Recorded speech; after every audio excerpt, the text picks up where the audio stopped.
안녕하세요. 여기는 꿈 다시 보기 채널입니다. 저희가 요새 사람들이 자주 꾸는 꿈을 하나씩 다뤄보고 있는데요. 오늘은 쫓기는 꿈을 다뤄보도록 하겠습니다. 저희의 상상으로 풀어보겠습니다. 흉악범이나 경찰 또는 다수의 사람들, 그도 아니면 알 수 없는 검은 형체로부터 쫓기는 꿈을 꿀 때가 있습니다. 빈도의 차이가 있을 뿐 많은 사람들이 꾸는 꿈입니다. 쫓기는 꿈을 꾼 이들에게 하는 조언은 도망만 치지 말고 멈춰서서 자신을 쫓는 존재와 대면하라는 것입니다. 대면하는 용기를 내는 순간부터 무서운 추적자는 그 모습을 달리하기 때문입니다. 온순한 모습이 되거나 오히려 도움을 주려 한다는 것입니다. 이쪽에서 마주하는 용기를 내면 추적자 역시도 막무가내의 공격성을 드러내 해를 끼치는 일은 아주 드물기 때문입니다. 쫓기는 꿈에서 깨면 자신을 쫓는 추적자에 대해 그리고 쫓는 이유에 대해 알고 싶습니다. 도대체 누구이며 왜 자신을 쫓는지 알고 싶기 때문입니다. 쫓기는 꿈을 꾼다면 자신에 대한 인식 수준을 점검하고 그 측면에서 자아가 억압해온 진실을 탐색하는 용기를 내야 합니다. 꿈속 추적자를 심리적 차원에서 풀어내면 진실 이면의 진실, 다른 진실, 불편한 진실, 감당하기 벅찬 진실 정도로 해석할 수 있을 것입니다. 자신에 대해 제대로 아는 것과 자신을 있는 그대로 인정하고 받아들이는 것이 가장 어려운 일입니다. 삶이 괴로운 이유는 대개 자신에 대해 무지하기 때문입니다. 있는 그대로를 받아들이지 못하기 때문입니다. 하여 포장에 많은 공을 들이고 그 모습을 자신으로 오해하는 이가 있는가 하면 자신을 실제 가치보다 턱없이 낮게 평가하며 비하하는 이들도 있습니다. 어떤 이는 밖으로 조금의 흔들림이나 동요, 약간의 불안조차도 삐죽거리지 않도록 단돌이 하느라 많은 에너지를 쏟습니다. 자신은 지나치게 나약하다고 믿는 탓입니다. 또 어떤 이는 특별한 가능성과 힘을 소유한 마냥 으스댑니다. 내적 황량함과 공허를 그렇게 보상하는데 역시 많은 에너지가 들어갑니다. 그런데 또 많은 경우에 쓰라리고 씁쓸한 경험을 통해 자신에 대한 인식을 조정해 나가며 변화하고 성장하기도 합니다. 어떤 경우에는 생존의 절박함이 변화의 기폭제가 되기도 합니다. 어떤 이들은 정말로 자신과의 대화를 시작합니다. 자신의 느낌과 생각에 주의를 기울이면서 자신에 대해 새로운 인식을 성취하는 것입니다. 그럼에도 어떤 이들은 자신에 대한 인식 조정을 거부한 채로 살아갑니다. 그 시간이 아주 오래되어 완전히 굳어진 채로 지내는 것입니다. 인식 조정의 필요를 완강히 거부하는 것입니다. 그런 이들은 자신의 공간 밖으로 나오지 않거나 못합니다. 그나마 꿈에서 쫓기는 중이라면 변화의 절실한 필요에 다가서 있다는 뜻입니다. 삶이 던져주는 난제들에 시달리고 치이면서 자아는 부지불식간에 구조 요청을 했을지 모릅니다. 쫓기는 꿈을 만나는 이유는 그렇습니다. 쫓기는 꿈으로 알 수 있는 바가 뭐냐면 철진한 낡은 관념으로 자신에게 일어나는 의미 있는 사건들과 여러 경험을 판단하고 평가하느라 그 이면에 다른 진실이 존재할 수 있다는 점을 간과했을 가능성이 크다는 것입니다. 또는 비슷한 경험을 반복하면서도 중요한 진실을 놓치는 실수가 계속 반복되었을 가능성이 크다는 것입니다. 자신에 대해 알아야 할 진실을 탐색하고 탐구하는 노력이 계속적으로 억압되었다는 뜻입니다. 하여 내가 그동안 무엇을 놓친 거지? 내가 늘상 놓치고 있는 중요한 진실이 뭐지라고 물어야 합니다.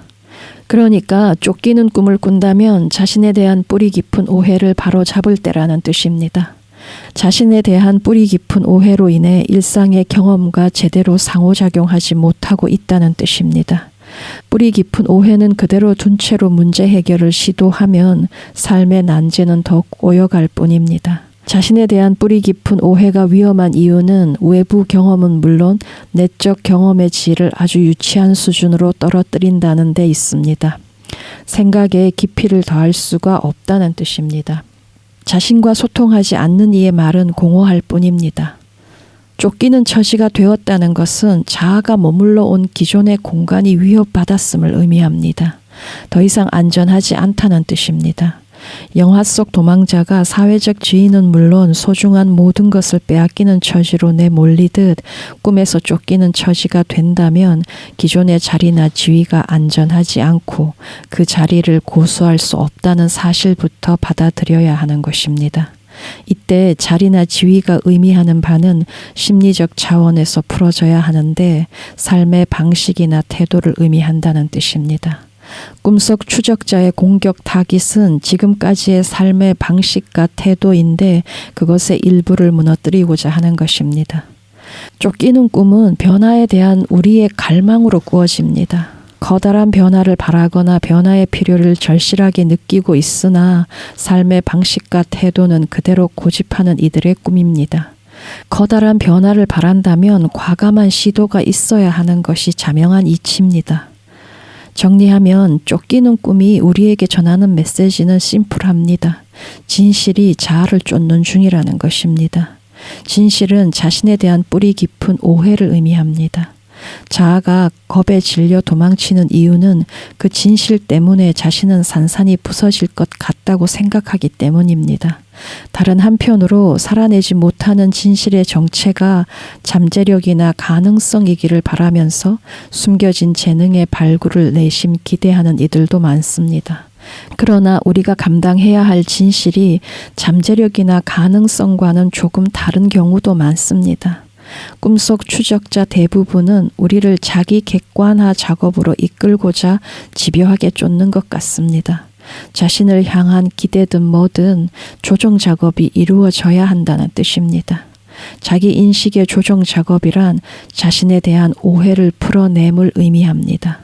자신에 대한 뿌리 깊은 오해가 여정을 막다른 골목으로 몰아가기 때문입니다. 안팎으로 진정한 소통이 일어나지 않는다는 뜻입니다. 하여 자신과 대화할 방도를 찾아야 합니다. 자신의 내면에 주의를 기울이는 이가 쫓기는 일은 아주 드물기 때문입니다. 저는 제 꿈 생각나는 게 어떤 중절모 쓰고 이게 코트를 입은 남자가 비닐봉지 하나를 들고 저를 죽이려고 왔었어요. 그래서 너무 무서워서 깼던 그 기억이 있는데 지금 오늘 얘기 들으면서 그럼 그때 내가 보지 않으려고 했던 진실은 뭘까? 그런 어른 남자? 그런 신사 같은 남자? 그런 상을 내가 갖기 위해서 되게 어린 나이인데 많은 노력을 했구나. 아빠와의 관계나 다른 이 세상의 어른 남자에 대해서 뭔가 부여잡고 싶어 했던 게 되게 컸고 그 나이 때 내가 그게 아마 초등학교 고학년 때였던 것 같거든요. 그 나이 때 내가 조금 다른 생각을 할 수 있었으면 좀 많은 게 달라졌겠다. 남자 어른에 대한 상을 붙잡기 위해서 애를 많이 썼는데 그걸 좀 안 했으면 내가 좀 다른 거에 내 에너지를 많이 쓸 수 있었겠다. 좀 이런 생각이 들어요. 얼핏 이렇게 그런 생각을 하면서 쭉 내가 그때가 초등학교 고학년 때인데 그때 내가 조금 다른 생각을 해서 중고등학교를 쭉 이렇게 넘어왔으면 내 선택들이 좀 달랐을 것 같고 그러니까 스스로 진실을 보려고 하는 노력의 중요성이 좀 느껴지는 것 같아요. 자신에 대한 뿌리 깊은 오해 여기에 초점을 뒀으면 하는데 내가 변했으면 좋겠다. 이것이 오늘까지 내가 무능했는데 사회적으로 무능한 사람인데 내가 내일부터는 유능한 사람으로 바뀌고 싶다. 이런 변화를 의미하는 게 아니거든요. 내가 만일 사회적으로 무능하다면 그 무능함을 받아들이는 것이 그 오해를 조정하는 거라고.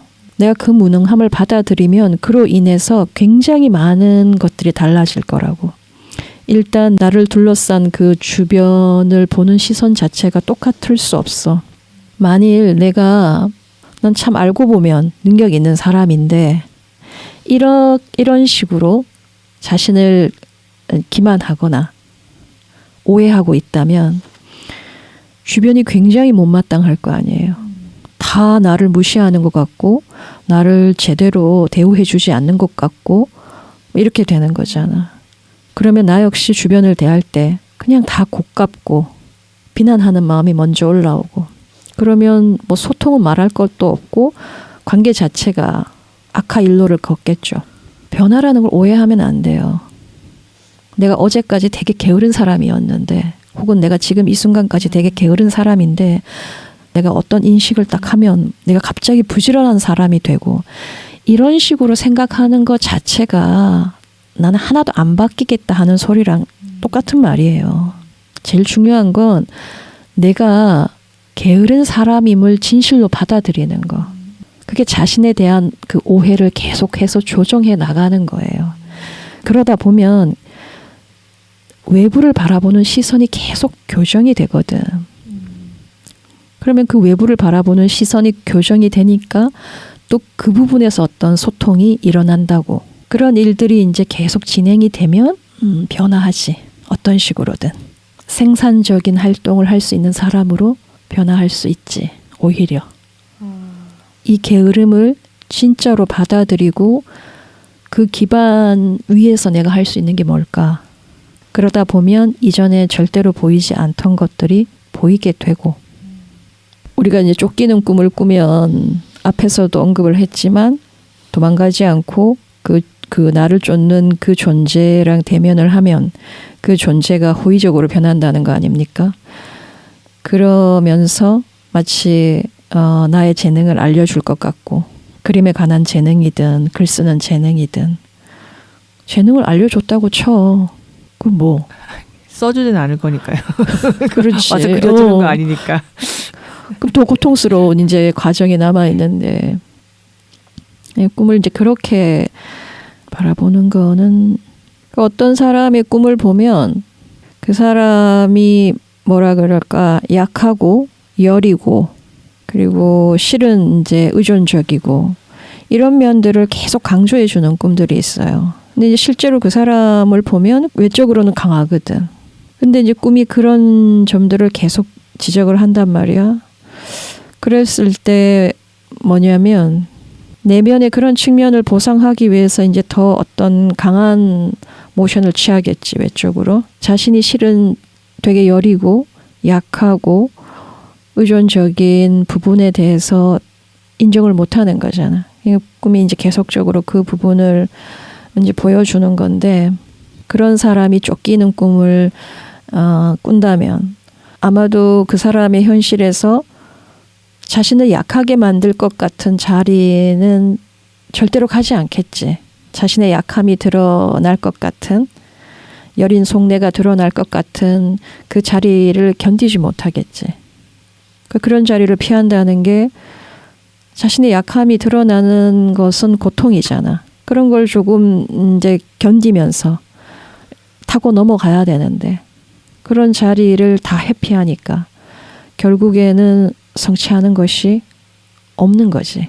이 사람은 되게 속상할 거 아니야, 사실은. 억울한 마음도 들 것이고. 그랬을 때 내가 어느 날 갑자기 여린 속내가 다 사라지기를 바라고 내 안의 약함이 거의 사라지기를 바라고 그래서 뭐 나는 안팎으로 막 너무 강한 사람, 어떤 그 이상적인 그런 거는 변화가 아니라 망상이야, 망상. 내가 그런 자리를 굉장히 고통스럽게 생각한다. 그래서 내가 그런 자리를 피해왔구나 라는 걸 받아들이면 그 다음 스텝으로 그러면 나는 앞으로도 그런 자리에 있기는 힘들 것 같아. 그래서 나는 그런 자리는 가급적 피하고 살고 싶은데 오케이. 그러면 그 다음 스텝으로 그런 자리를 계속 피하면서 또 내가 치러야 하는 대가도 있을 텐데 그거는 내가 감당해야지. 지금 나를 괴롭히는 이 경험이 내가 고통을 피한 대가라고 생각해야 되겠다라고 한다면 나를 바라보는 시선과 주변을 바라보는 시선이 굉장히 달라질 수 있지. 감사라고 하는 게 아마 그런 과정 속에서 올라오는 어떤 귀한 감정일 거야. 거기까지 갈 수만 있어도 좋지. 네, 오늘 얘기는 여기서 마치고 다음 시간에 다른 주제로 찾아오겠습니다. 감사합니다.